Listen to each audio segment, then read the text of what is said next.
Good morning, everybody. Welcome back to cilinixfxcapital. Hope you're all doing great. Hope you're having a great week so far, and welcome to this new video right here on Ethereum.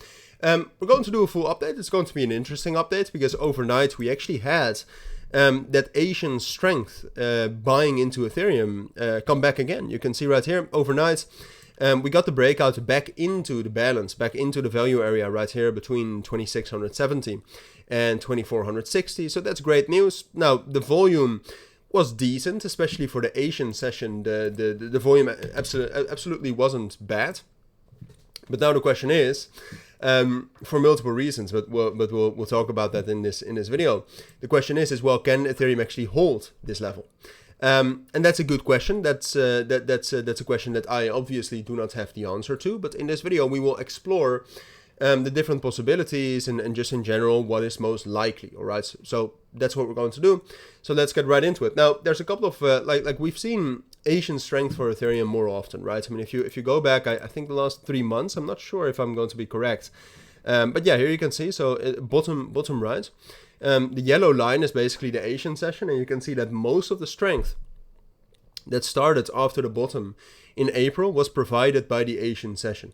Right, so the Asian session has been the best session for Ethereum in the last 3 months, and that has, you know, that for some time, especially in the middle of June, that calmed down a little bit, and now it's back again, right? So that could be something, especially for the next month or so, or for the next couple of weeks, that if that stays that way, especially for the next like 1-2 weeks, that could certainly mean that Ethereum can push back into the top of the range and that we can hold the range right here.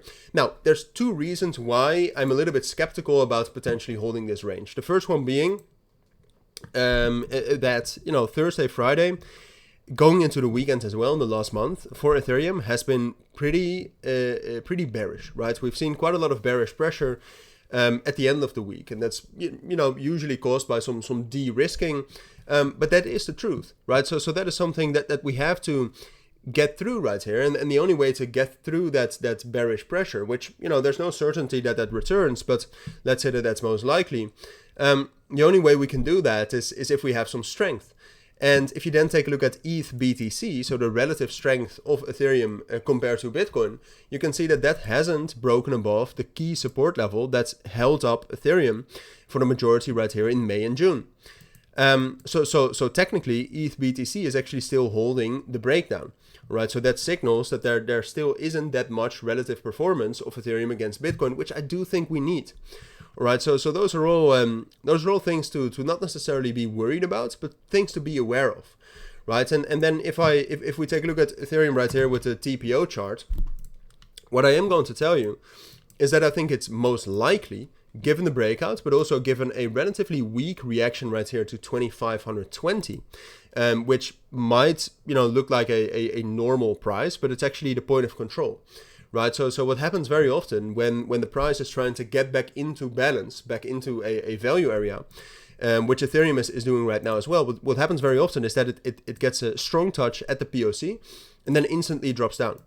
And a strong touch like that is a major sign of a fake out. Where in this case, I mean, Ethereum hasn't really broken out; it's more of a reclaim. But the fact that we did not get a strong reaction at that POC, and that we're still holding support quite well right here, and that ultimately, you know, even though ETH BTC is not performing that well, the markets are still strong, right? So because of all those reasons, I would say it is most likely that Ethereum is going to be able to hold this reclaim, right? And then the most important level potentially to look at today, we left some imbalances right here between 2460 and 2440.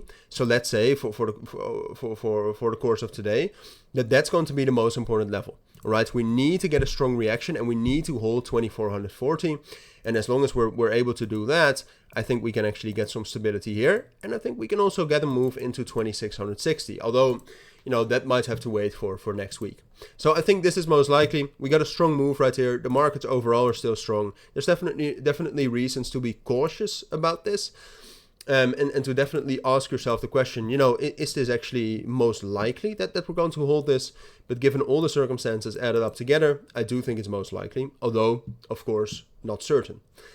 So those are my thoughts. Hopefully that helps, but that's everything I think you need to know regarding Ethereum. So let me know down in the comments or in the Telegram or in the Discord group if you have any questions. For now, thank you for watching. Take care and bye.